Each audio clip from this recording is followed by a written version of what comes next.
Hello my dear children, welcome back. बच्चों, आज हम डिस्कस करने वाले हैं scope of e business transactions and what are the benefits of e business not only to the customers but to the businesses doing the business through electronic mode. तो हम definition e business की already कर चुके हैं और ई business को e commerce के साथ भी हम कंपेयर कर चुके हैं। लास्ट वीडियो लेक्चर में हमने ये सब डिस्कस करा था। अगर आपने वो वीडियो लेक्चर नहीं देखा तो आप उसे भी देख लीजिए। उसके बाद आपको ई बिजनेस का जो स्कोप है वो और भी अच्छे से समझ में आ जाएगा। ई बिजनेस ट्रांजेक्शन्स को हम 4 कैटेगरीज में डिवाइड करके पढ़ेंगे। In terms of the parties involve, e business transactions को, उसके स्कोप को it can be extended to 4 directions. 4 directions में डिवाइड करके पढ़ सकते हैं। Number 1, business to business transactions. Number 2, business to customers. Number 3, intra-B transactions. And number 4, customer to customer transactions. तो यहाँ पर हम as far as the parties involved in any transaction, उसके हिसाब से ई बिजनेस ट्रांजेक्शन्स को 4 कैटेगरीज में डिवाइड करके पढ़ेंगे। या तो ट्रांजेक्शन में एक बिजनेस और दूसरा बिजनेस इन्वॉल्व होता है, या ट्रांजैक्शन में बिजनेस अपने कस्टमर्स के साथ इन्वॉल्व होता है, या फिर जो लोग ऑर्गेनाइजेशन में काम करते हैं विद इन द ऑर्गेनाइजेशन, बहुत सारे लोग आपस में जो कम्युनिकेशन करते हैं उसके हिसाब से, या फिर एक कस्टमर दूसरे कस्टमर से इन्वॉल्व होता है किसी भी ट्रांजैक्शन में। ये सारी आती हैं under the scope of e business transactions. तो हर एक कैटेगरी ऑफ ट्रांजैक्शन में कितनी पार्टीज इन्वॉल्व होती हैं और उनके बीच में किस तरह की ट्रांजैक्शंस इलेक्ट्रॉनिकली कंडक्ट की जाती हैं, उसके एग्जांपल्स हम देख लेते हैं। सबसे पहले देखिए बिजनेस टू बिजनेस ट्रांजैक्शंस, जिसको हम कहते हैं B2B। सबसे ज्यादा कॉमन ट्रांजैक्शंस हैं ये। इसमें क्या होता है, एक्सचेंज ऑफ एनी डॉक्यूमेंट्स और एनी ट्रांजैक्शन बिटवीन 2 और मोर बिजनेस यूनिट्स। तो बिजनेस यूनिट्स के बीच में जब कोई भी डॉक्यूमेंट्स एक्सचेंज होंगे या उनके बीच में कोई भी ट्रांजैक्शन होगी, उसको कहा जाएगा business to business transaction. It involves any interaction with the suppliers और the vendors of the inputs and the distributors of their outputs. तो जो इनपुट्स बिजनेस को चाहिए होते हैं, उन इनपुट्स के सप्लायर्स जो होते हैं वो भी बिजनेसमैन होते हैं। तो जो सप्लायर्स और वेंडर्स होंगे जो बिजनेस को इनपुट सप्लाई कर रहे हैं, वो भी किसी ना किसी तरह के बिजनेस ही हैं। और जिन डिस्ट्रीब्यूटर्स को बिजनेस अपने आउटपुट सप्लाई कर रहा है, और उन डिस्ट्रीब्यूटर्स में कौन कौन आएंगे, होलसेलर्स हो सकते हैं, रिटेलर्स हो सकते हैं। तो जो डिस्ट्रीब्यूटर्स, होलसेलर्स और रिटेलर्स जिनको बिजनेस गुड्स सप्लाई करता है, डिस्ट्रीब्यूट करता है अपने प्रोडक्ट्स को, वो भी बिजनेसमैन ही होते हैं। वो ट्रेडिंग बिजनेस करते हैं, buying from the manufacturer and selling to the retailer, और बाइंग फ्रॉम द होलसेलर और सेलिंग टू द कस्टमर। इस तरह से जो मिडिल मैन इन्वॉल्व होते हैं वो भी बिजनेस ही कर रहे होते हैं। तो जब बिजनेस इन मिडिल मैन के साथ, इन डिस्ट्रीब्यूटर्स के साथ कोई भी ट्रांजैक्शन इलेक्ट्रॉनिकली करता है तो उसको हम किस कैटेगरी में लेंगे, B2B ट्रांजैक्शंस। कुछ एग्जांपल्स इसके डिस्कस कर लेते हैं, जैसे order placing, monitoring the production, transferring the documents, making the payments. ये सारी ट्रांजैक्शंस जब इलेक्ट्रॉनिकली की जाएंगी between the 2 business parties, then they come under the scope of business to business transactions। जब एक बिजनेस दूसरे बिजनेसमैन को ऑर्डर प्लेस करेगा, जब वो अपनी प्रोडक्शन को मॉनिटर करेगा, मान लीजिए सीसीटीवी कैमरास लगा रखे हैं और जो प्रोडक्शन हो रही है उसको वो मॉनिटर कर रहा है, या फिर वो कोई भी तरह के डॉक्यूमेंट्स हैं, चाहे वो इनवॉइस है या शिपमेंट से रिलेटेड डॉक्यूमेंट्स हैं, बहुत सारे डॉक्यूमेंट्स जो हैं जो बिजनेस एक दूसरे के साथ एक्सचेंज करते हैं, और कोई बिजनेस पेमेंट कर रहा है जिससे उसने इनपुट्स लिए हैं, उसको अगर वो इलेक्ट्रॉनिक पेमेंट कर रहा है, then that type of transactions come under the B2B transactions. उसके बाद बहुत इंपॉर्टेंट कैटेगरी ऑफ ट्रांजैक्शंस होती हैं बिजनेस टू कस्टमर्स। सारे ही बिजनेसमैन किसके लिए गुड्स प्रोड्यूस करते हैं, डेफिनेटली कस्टमर्स के लिए। They are producing the goods and services to satisfy the needs and wants of the customers and to earn the profit। तो जो भी transaction between the business and its customers होती है, that come under the scope of business to customer transactions.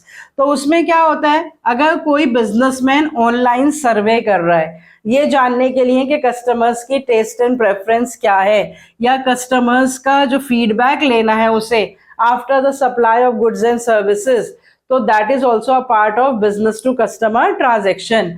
Online shopping जो customers करते हैं that is also a part of business to customer transaction.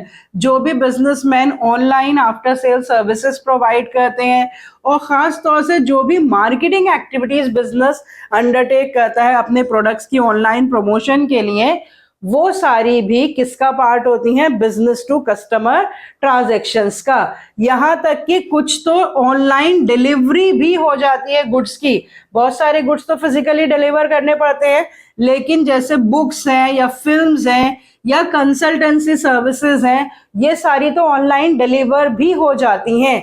तो ये सारी की सारी ट्रांजैक्शंस जो कि एक बिजनेस अपने कस्टमर्स के साथ कर रहा है, they are the part of business to customer transactions।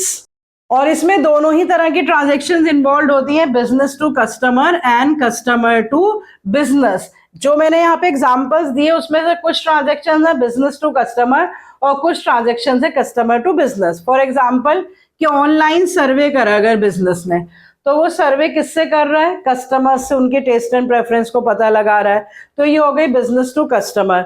उसके बाद जब कस्टमर ने फीडबैक दिया तो वो हो गई कस्टमर टू बिजनेस। जब ऑनलाइन शॉपिंग करी कस्टमर ने तो वो हो गई कस्टमर टू बिजनेस। जो after sale services business provide करेगा वो होगा बिजनेस टू कस्टमर। जो मार्केटिंग एक्टिविटीज बिजनेस अंडरटेक करेगा, प्रमोशनल एक्टिविटीज, वो होंगी बिजनेस टू कस्टमर। जो डिलीवरी ऑफ द प्रोडक्ट्स होगी ऑनलाइन वो भी होगी बिजनेस टू कस्टमर।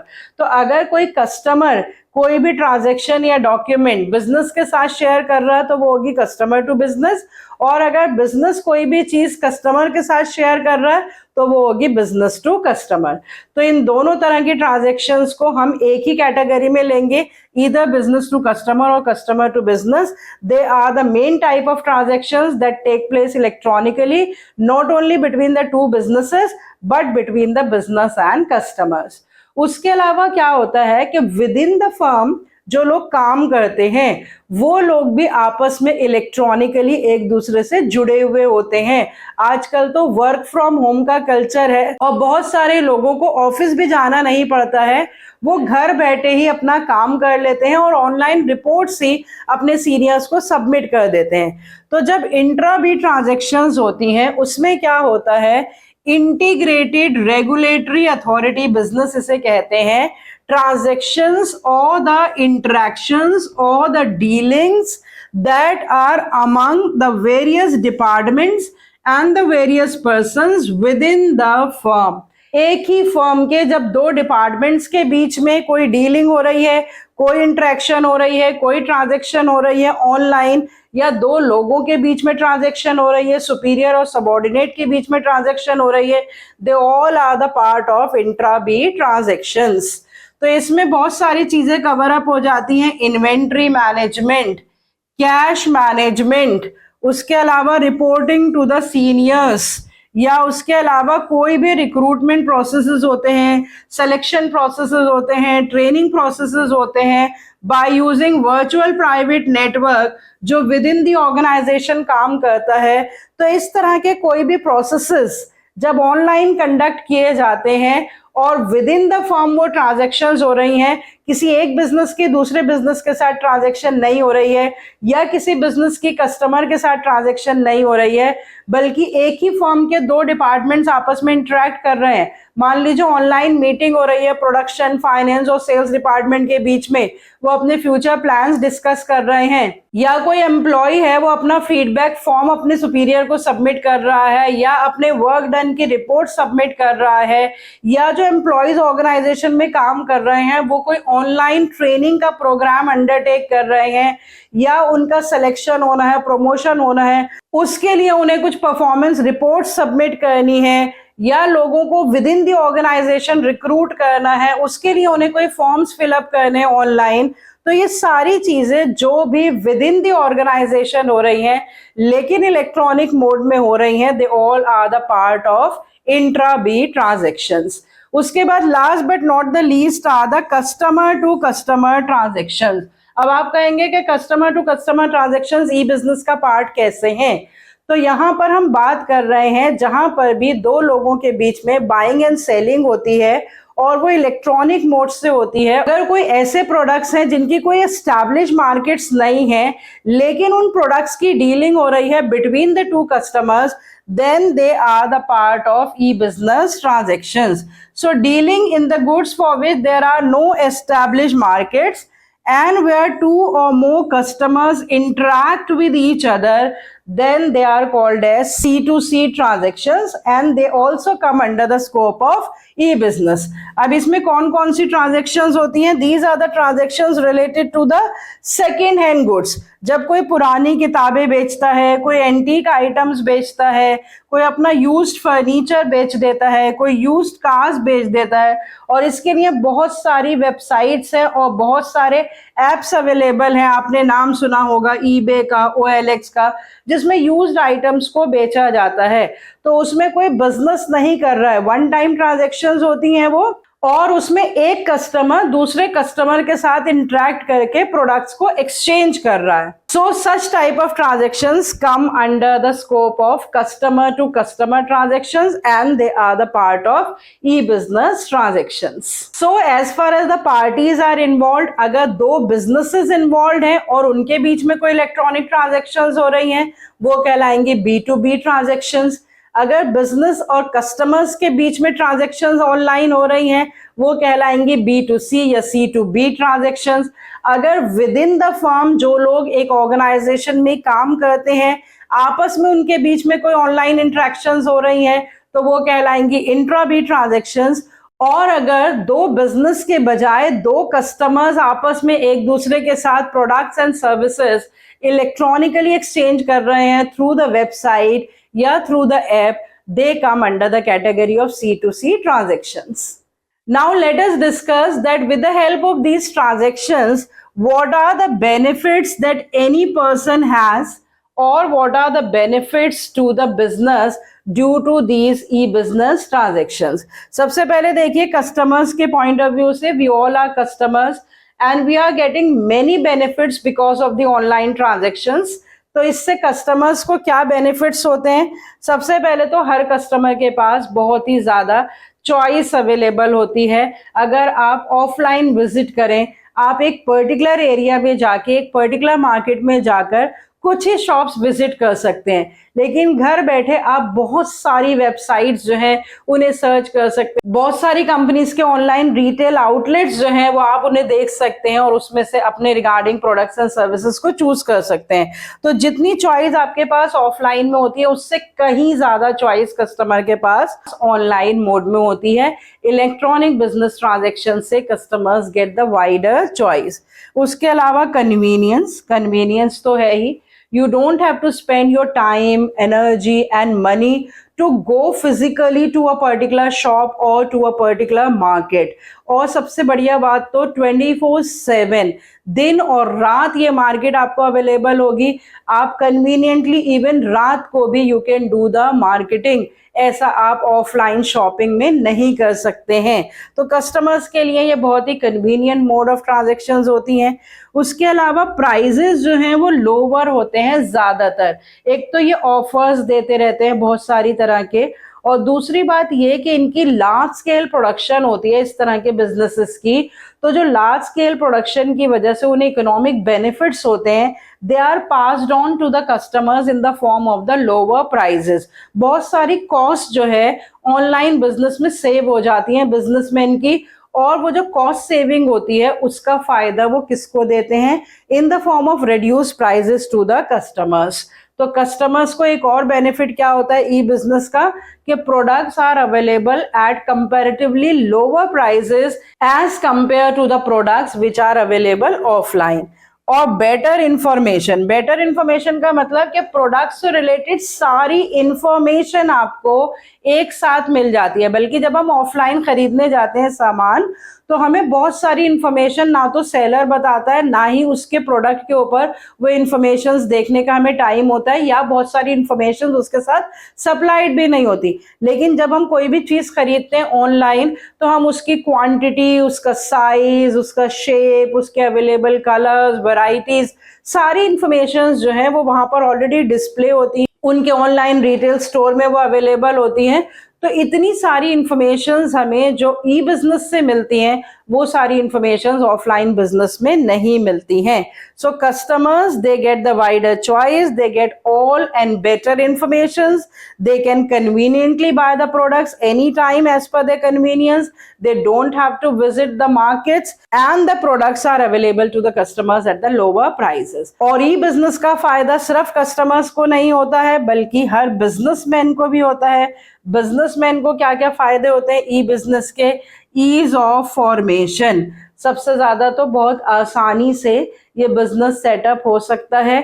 जो ऑफलाइन बिजनेस होता है उसके लिए आपको जगह सेलेक्ट करनी पड़ती है, बिल्डिंग चाहिए होती है, फर्नीचर चाहिए होता है, डिस्प्ले एंड डेकोरेशन के लिए बहुत सारा सामान चाहिए होता है, और उसका सेटअप बनाते बनाते काफी टाइम लग जाता है।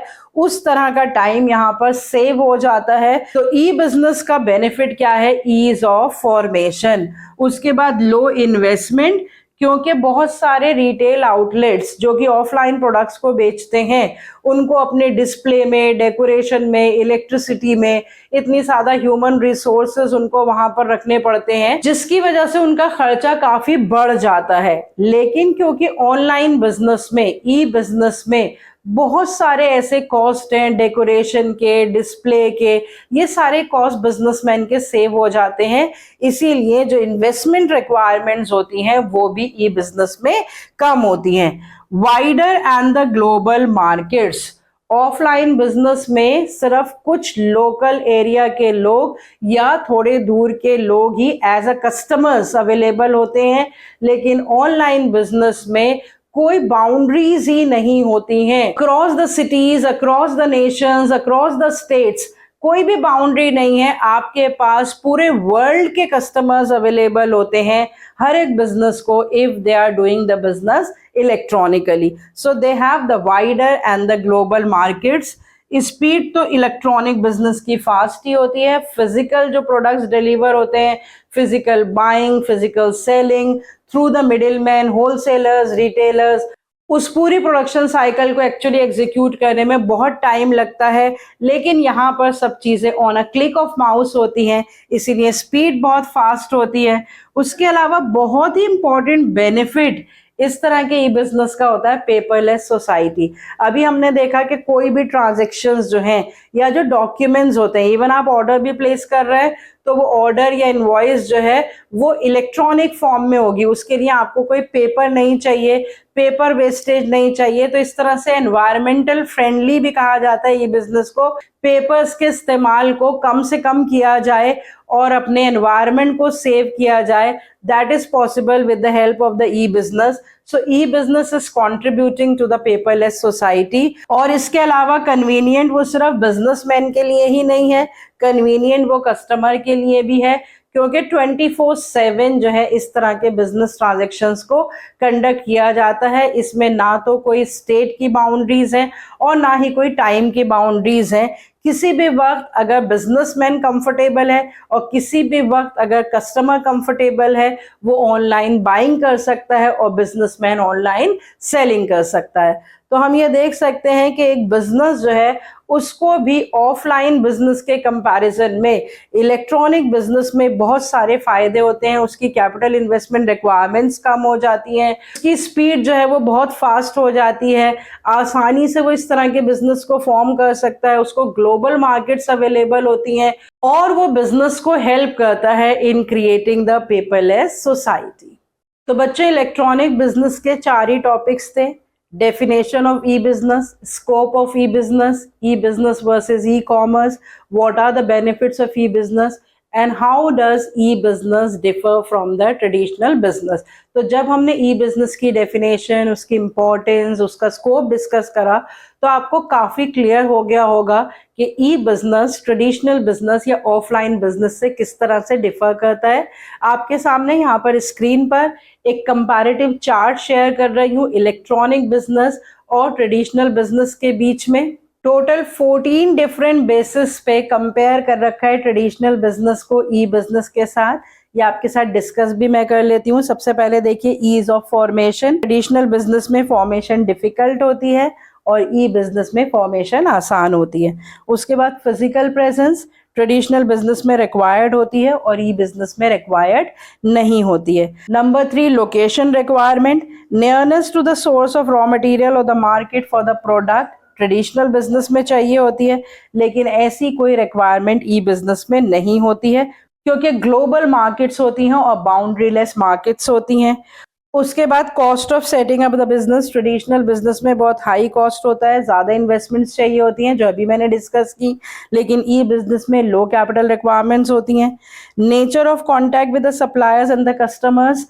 ट्रेडिशनल बिजनेस में इनडायरेक्ट कांटेक्ट होता है थ्रू द इंटरमीडियरीज, लेकिन ई बिजनेस में डायरेक्ट कांटेक्ट होता है. मतलब जो कम्युनिकेशन होती है वो डायरेक्ट मैन्युफैक्चरर और कस्टमर्स के बीच में होती है. उसके बाद business processes and the length of the cycle. Traditional business में देखिए प्रोडक्शन होती है, फिर उसके बाद मार्केटिंग होती है, सेल्स होती है और बिजनेस प्रोसेस साइकिल जो है वो काफ़ी लंबी होती है. एक सीक्वेंस में पूरे प्रोसेस को फॉलो किया जाता है. लेकिन ई बिजनेस में बहुत सारी ट्रांजैक्शंस क्योंकि साइमल्टेनियसली चलती रहती हैं तो प्रोडक्शन साइकिल शॉर्ट हो जाती है. फोकस देखिए ट्रेडिशनल बिजनेस में फोकस होता है प्रोडक्ट्स पे और सर्विसेज पे और सेल्स पे, लेकिन ई बिजनेस में फोकस होता है कस्टमर्स पे. Next nature of the human capital. Traditional business में skilled and semi skilled man power required, लेकिन ई बिजनेस के लिए technically and professionally qualified man power required क्योंकि यहाँ पर इंटरनेट का इस्तेमाल, कंप्यूटर्स को कैसे यूज किया जाता है, लिटरेट और ट्रेन पर्सन्स की जरूरत होती है इलेक्ट्रॉनिक बिजनेस में. रिस्पॉन्स टाइम ट्रेडिशनल बिजनेस में लंबा होता है और ई बिजनेस में बहुत इंस्टेंट होता है. ट्रांजेक्शन रिस्क की अगर हम बात करें, it is very low in the traditional business as the transactions are carried out through face-to-face contact. लेकिन e-business में there is a high risk because of the distance between the parties. Next है government patronage. तो traditional business में government patronage कम होती है, government support कम होती है. ये बिजनेस में ज़्यादा होती है क्योंकि गवर्नमेंट का भी एक कैंपेन है कि किस तरह से इंडिया को डिजिटल इंडिया बनाया जाए, तो उसके लिए बहुत सारी हेल्प और सब्सिडीज गवर्नमेंट की तरफ से भी मिलती हैं ई बिजनेस में. नेक्स्ट पॉइंट है ease of going global. The chances are very less और difficult in case of a traditional business, but going global becomes very easy in case of the e business. The chances are more as there are no boundaries. Operating cost जो कि हम already discuss कर चुके हैं, traditional business में बहुत ज़्यादा होते हैं. They are associated with the investment in the procurement and the storage, production, marketing, distribution facilities. इन सब पे बहुत ज़्यादा खर्चा होता है ट्रेडिशनल बिजनेस में.